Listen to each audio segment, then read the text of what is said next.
Kalau kamu sudah siap untuk berinvestasi, maka kamu sudah mengambil keputusan yang sangat tepat. Tapi ada beberapa hal yang sebaiknya kamu miliki sebelum kamu mulai berinvestasi. Yuk kita simak videonya untuk mempelajari hal ini bersama-sama.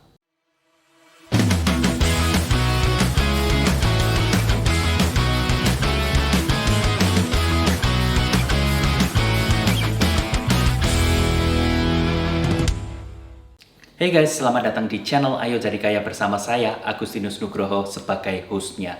Di channel ini, kami memiliki sebuah tujuan, kami memiliki sebuah visi untuk menciptakan 1 juta masyarakat Indonesia yang melek finansial.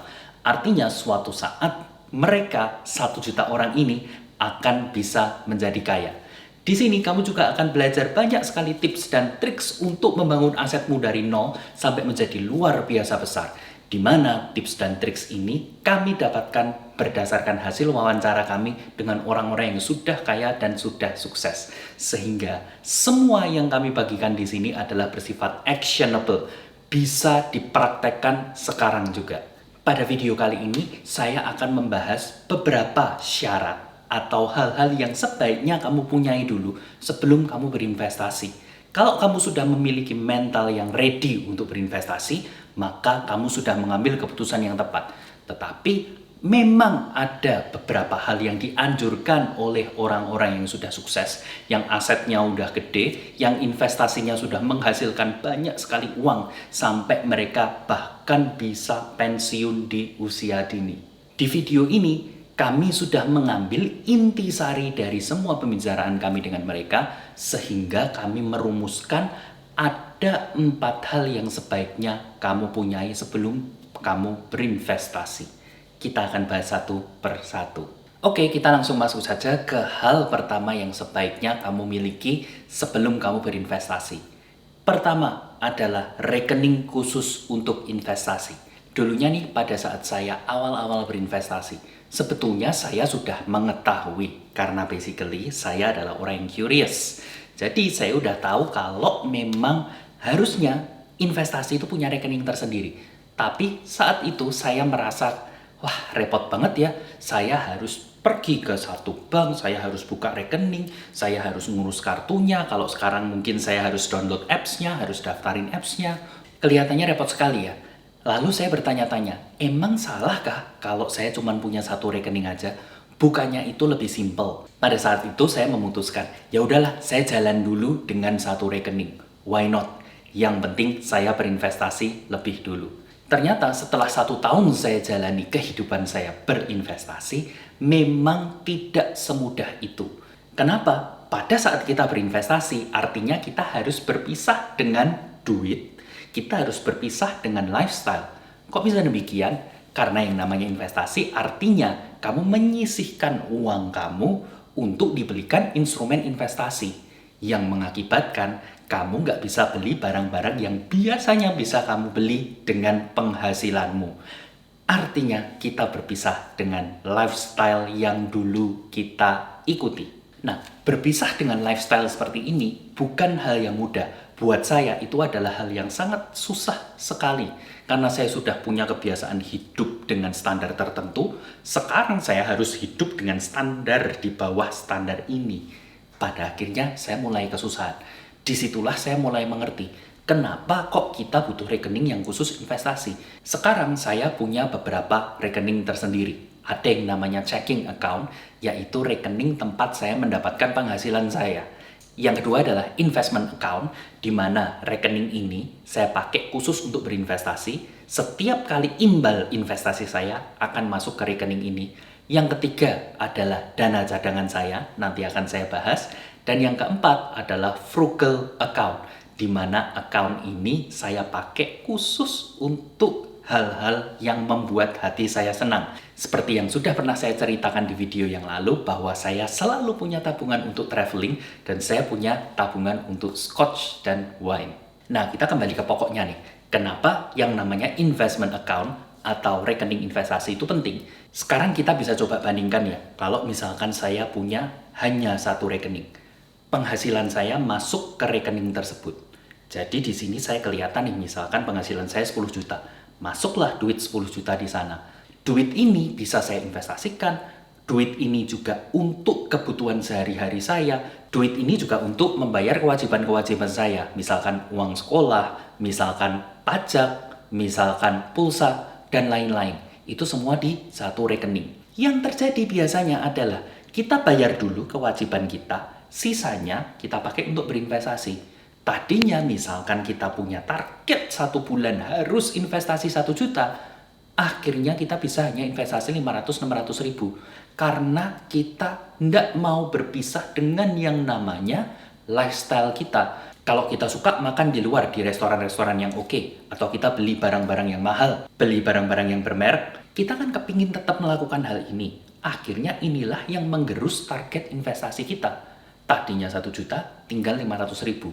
Berbeda kalau kita punya rekening yang khusus untuk berinvestasi. Yang saya lakukan adalah mengotomasi atau automating the transfer. Jadi begitu penghasilan saya masuk ke checking account saya, secara otomatis di awal bulan saya akan mentransfer 1 juta ke investment account saya yang bisa saya pakai untuk berinvestasi. Jadi pada saat saya buka rekening saya di awal bulan, yang masuk adalah 9 juta.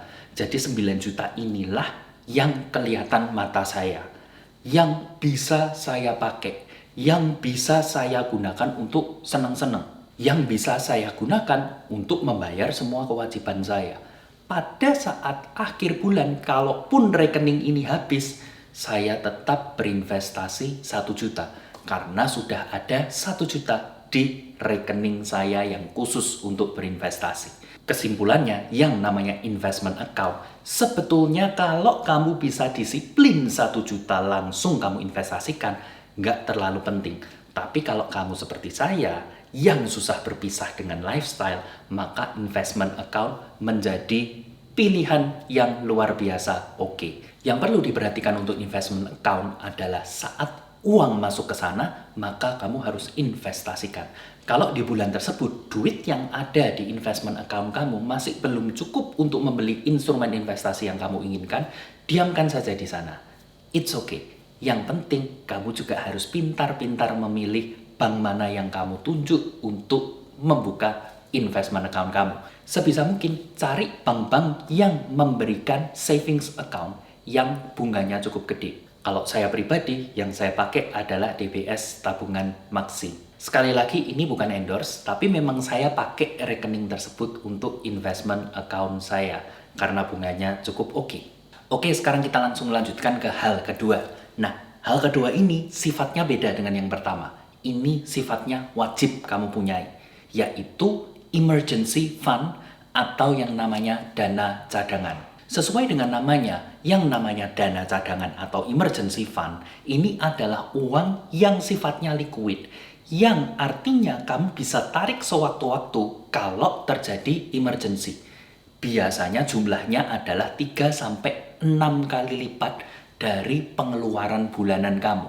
Artinya, kamu mesti hitung dulu, sebulan kamu mengeluarkan duit berapa. Jadi, expense kamu berapa, termasuk yang wajib, seperti biaya listrik, biaya telepon, biaya air, sampai yang sifatnya pokok, seperti makanan, pembelanjaan yang penting, mungkin ada penggantian baju, dan lain-lain. Ini sifatnya berbeda-beda untuk setiap orang, jadi kamu harus mengetahui dulu 1 bulan kamu harus mengeluarkan berapa duit. Lalu kalikan 3-6 kali lipat, inilah uang yang disebut emergency fund. Kalau misalkan nih, pengeluaran kamu adalah 5 juta dalam sebulan, maka kamu harus punya 15-30 juta duit yang bisa kamu tarik sewaktu-waktu. Tujuannya apa sih emergency fund ini? Seperti tadi yang saya katakan, tujuannya kalau memang terjadi emergency. Misalkan nih, kalau dalam pengalaman saya punya emergency fund sudah sesuai dengan apa yang saya planningkan, yaitu 6 kali lipat dari pengeluaran bulanan saya. Nah, suatu saat ada kebocoran yang terjadi di rumah. Yang namanya genteng bocor, yang namanya talang bocor, karena terjadinya bersamaan. Pada saat musim hujan, tiba-tiba 1 kali waktu terjadi yang namanya hujan es di Indonesia. which is quite amazing ya untuk saya melihat kayak wow, di sini ternyata bisa ada hujan es juga. Nah, ternyata atap saya kena, plafon saya juga kena, airnya netes sampai dalam rumah. Di sini saya harus punya uang yang sifatnya liquid yang bisa saya tarik sehingga saya bisa membetulkan kebocoran ini. Karena kalau dalam kacamata saya ada kerusakan, misalkan kebocoran tadi ya, yang nggak segera diselesaikan, maka ini bisa merambat ke semua rumah. Kejadian kedua, tiba-tiba saya menemukan bekas-bekas rayap di rumah. Artinya saya harus segera menyelesaikan hal ini juga. Kok bisa demikian? Karena yang namanya rayap ini berkembang biak dan berkembang biaknya sangat cepat sekali.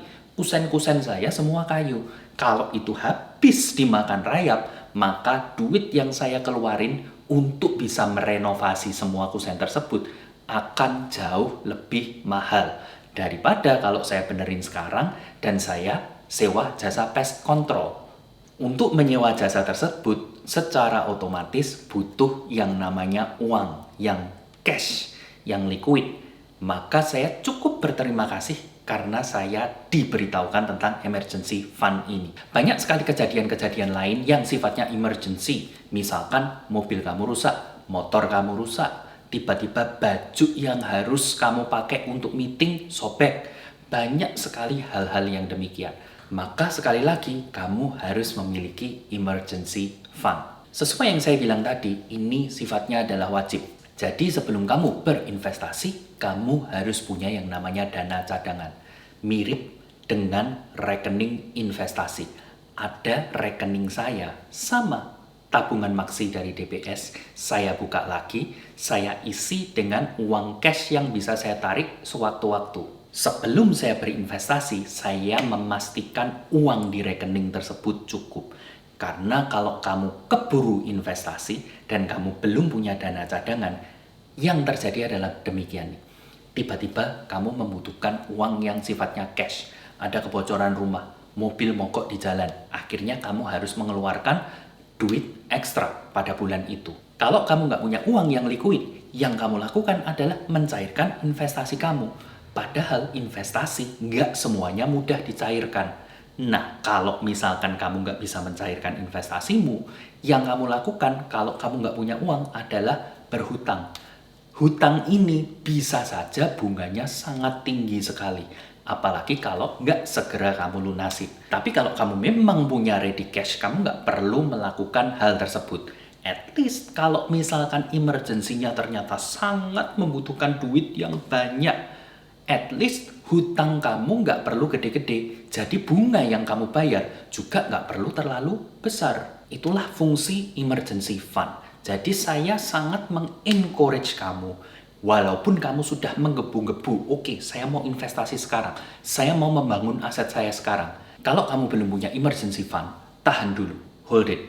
Lebih baik 1 juta yang kamu sisihkan tiap bulan, kalau memang targetmu 1 juta ya, masukkan itu ke emergency fund terlebih dahulu sampai mencapai jumlah yang kamu inginkan, which is 3-6 kali dari pengeluaran kamu. Masukkan di situ dulu. Pada saat uangnya sudah terkumpul, switch ke rekening lain. Baru kamu masukkan ke rekening investasi kamu. Di sini saya bukan mengajarkan untuk holding investment atau menunda investasi, tapi saya mengajarkan untuk be smart in investing. Bagaimanapun yang namanya emergency nggak bisa kamu hindari. Lebih baik sedia payung sebelum hujan. Sama dengan hal yang kedua tadi, hal ketiga sifatnya juga wajib, yaitu kamu harus melunasi semua hutangmu yang bunganya gede. Kalau untuk saya sendiri ya, saya sangat nggak suka sama yang namanya hutang. In fact, saya juga nggak suka sama yang namanya cicilan. Walaupun cicilan itu 0%. Yang namanya cicilan menurut saya adalah tetap hutang. Dimana ini seperti kamuflase saja. Let's say kamu membeli iPhone nih, yang paling mahal 20 juta. Ternyata kamu diberikan kesempatan cicilan 0% selama 2 tahun. Jadi yang harus kamu bayar kelihatannya hanya 1 juta per bulan. Lalu apa yang terjadi kalau misalkan kamu nggak bisa bayar cicilannya tiba-tiba? Bisa aja barangnya ditarik kembali, padahal kamu sudah melakukan cicilan selama beberapa bulan, Bisa juga ini di-convert menjadi hutang yang berbunga. Pada akhirnya hutang kamu makin banyak. Kalau penyakit di Indonesia adalah yang namanya hutang kartu kredit. Sebetulnya pakai kartu kredit itu tidak salah. Karena gini nih, kalau saya sendiri saya pakai kartu kredit juga. Walaupun itu sifatnya hutang ya sebetulnya. Tapi saya selalu lunasi di akhir bulan. Kenapa kok saya pakai kartu kredit? Karena kartu kredit saya berhadiah yang namanya miles. Jadi kalau saya punya agenda untuk traveling ke luar negeri, saya bisa manfaatkan miles ini untuk membayar tiket secara murah. Jadi memiliki kartu kredit itu nggak salah. Tapi kalau kamu menggunakan kartu kredit untuk hal-hal yang nggak semestinya, misalkan kredit tanpa agunan, ini kan bunganya luar biasa gede. Atau kamu menggunakannya untuk cicilan-cicilan yang bunganya juga gede. Biasanya penjual akan ngomong, nggak gede kok, bunganya cuma 1% satu bulan. Hei, jangan salah, setahun berarti bunganya 12%. Bisa saja bunga ini lebih gede dari return on investment yang kamu miliki. Yang artinya ini berbahaya, lebih besar pasak daripada tiang. Yang paling berbahaya lagi adalah kalau kamu membayar hutang kartu kredit tersebut dengan biaya minimumnya saja. Jadi kamu membayar cicilan minimumnya. Karena minimumnya ini jumlahnya kecil. Jadi kamu merasa kalau kamu bayar, wah ternyata bayarnya murah kok. Ya udah saya bisa nambah cicilan A, saya bisa nambah cicilan B. Tapi hutang yang kamu akumulasikan itu nanti jadinya gede banget.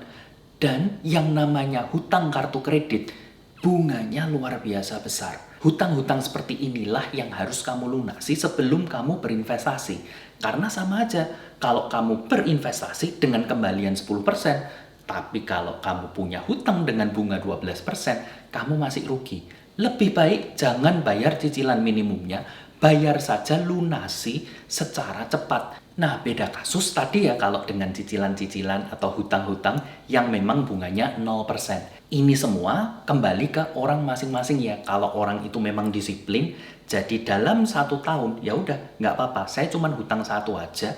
Duit saya sebetulnya cukup untuk melunasi ini, tapi lebih baik saya bisa putar dulu uangnya untuk menghasilkan berapa persen, sehingga pada akhirnya duit yang masuk ke rekening itu plus. Itu saya kembalikan ke semua orang masing-masing. Itu adalah permasalahan disiplin kita masing-masing.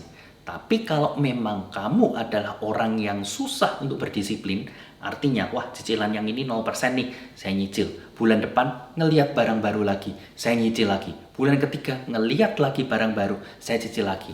Sebaiknya jangan melakukan cicilan apapun bahkan dengan bunga yang 0%. Sekali lagi, selesaikan hutang kamu yang bunganya gede sebelum kamu berinvestasi. Sehingga pada saat kamu berinvestasi, kamu bisa mendapatkan hasil yang jauh lebih maksimal. Hal terakhir yang direkomendasikan untuk kamu punyai, jadi ini sifatnya bukan wajib ya, hanya rekomendasi, adalah asuransi kesehatan. Di sini kamu harus bisa membedakan ya, yang namanya asuransi adalah asuransi. Ini bukan investasi.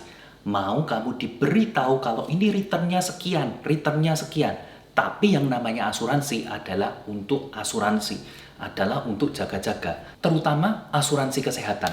Karena yang namanya penyakit kita nggak akan pernah tahu. Kita bisa lihat kita sedang ada di kondisi yang namanya pandemi. Di sini siapa orang yang bisa memprediksi tiba-tiba keluar yang namanya COVID. Tiba-tiba kita harus hidup berdampingan dengan COVID. Tiba-tiba teman yang sana meninggal, teman yang sini meninggal di usia muda karena COVID. Kita nggak akan pernah bisa memprediksi bagaimana kesehatan kita. Maka di sini saya merekomendasikan kepada semua yang menonton video ini, kalau kamu bisa, milikilah yang namanya asuransi kesehatan. Saya kepingin cerita satu pengalaman sedikit nih. Kira-kira beberapa tahun yang lalu, 3-4 tahun yang lalu, saya sempat harus masuk rumah sakit. Penyebabnya cukup konyol sih, yaitu sakit tenggorokan ya. Jadi kok bisa sampai sakit tenggorokan, sampai masuk rumah sakit? Karena radang tenggorokan yang saya derita, bakterinya berbeda dengan radang tenggorokan yang biasa. Kalau secara teknisnya, biasanya yang menyerang tenggorokan namanya adalah Streptococcus. Tapi yang menyerang tenggorokan saya pada saat itu namanya adalah Pastorella. Jadinya obat antibiotik yang saya minum ternyata nggak bisa melemahkan bakteri yang ini karena nggak cocok. Bakteri ini memang punya sifat yang lebih kuat. Ini berlangsung sampai seminggu, sampai pada akhirnya saya betul-betul demam, menggigil, nggak bisa apa-apa, makan saja susah karena memang tenggorokannya sakit sekali. Di situ saya harus masuk rumah sakit karena harus ada gizi yang harus masuk melewati infus. Begitu saya sampai di rumah sakit dan saya sudah ketemu dengan beberapa dokter, ternyata saya harus dirawat dalam waktu yang lama. Bakteri yang masuk di tenggorokan saya ini sudah semakin kuat karena sudah diberikan antibiotik. Total waktu yang saya habiskan di rumah sakit tersebut adalah 14 hari. Belum bersama obatnya. Karena obatnya tidak bisa antibiotik yang biasa. Harus antibiotik yang super kuat untuk bisa membunuh bakteri-bakteri di tenggorokan saya. Nah, kalau semua biaya ini ditotal, ini menjadi sangat banyak sekali. Sampai saya juga stres sendiri. Gila, ini bahkan emergency fund aja sakit nih kalau harus bayar sekian. Banyak banget yang harus keluar dari rekening saya. Tapi karena saya punya asuransi kesehatan, saya hanya membayar kira-kira 10-20% saja. Which is itu sangat membantu. Di emergency fund saya, dananya tersedia. Bahkan jauh lebih banyak dari yang saya butuhkan. Semuanya karena asuransi kesehatan. Maka saya mengencourage, kalau memang misalkan kamu belum memandang bahwa asuransi kesehatan itu penting, I'm telling you now, it's really important ya. Sangat penting sekali. Karena kesehatan kita nggak pernah bisa diprediksi. Walaupun saya menjaga makanan saya itu makan dengan nutrisi-nutrisi yang terbaik, saya juga melakukan olahraga yang teratur, tapi ternyata sama bakteri kalah juga. Again, ini adalah rekomendasi, bukan wajib. Jadi kalau kamu memang merasa bahwa kamu sehat dan selama ini kamu tidak pernah kena penyakit yang aneh-aneh, by all means, nggak apa-apa. Tapi saya tetap sarankan, kalau bisa punyailah asuransi kesehatan. Daripada ke depannya kamu harus keluar duit yang banyak untuk bayarin rumah sakit. Oke, sampai di sini dulu video kali ini. Hopefully apa yang sudah saya bagikan bisa membantu kamu dengan perjalanan kamu membangun aset dari nol sampai luar biasa besar. Kalau kamu suka dengan video-video seperti ini dan kamu merasa bahwa video ini bermanfaat, jangan lupa melakukan like, subscribe, dan nyalakan notifikasinya. Jangan ragu juga untuk share video ini ke orang-orang yang menurut kamu membutuhkan ilmunya atau membutuhkan plan, tips, dan triks sehingga mereka juga bisa membangun aset dari nol menjadi luar biasa. Bantu kami mewujudkan visi kami. Oke, terima kasih. Semoga sukses selalu.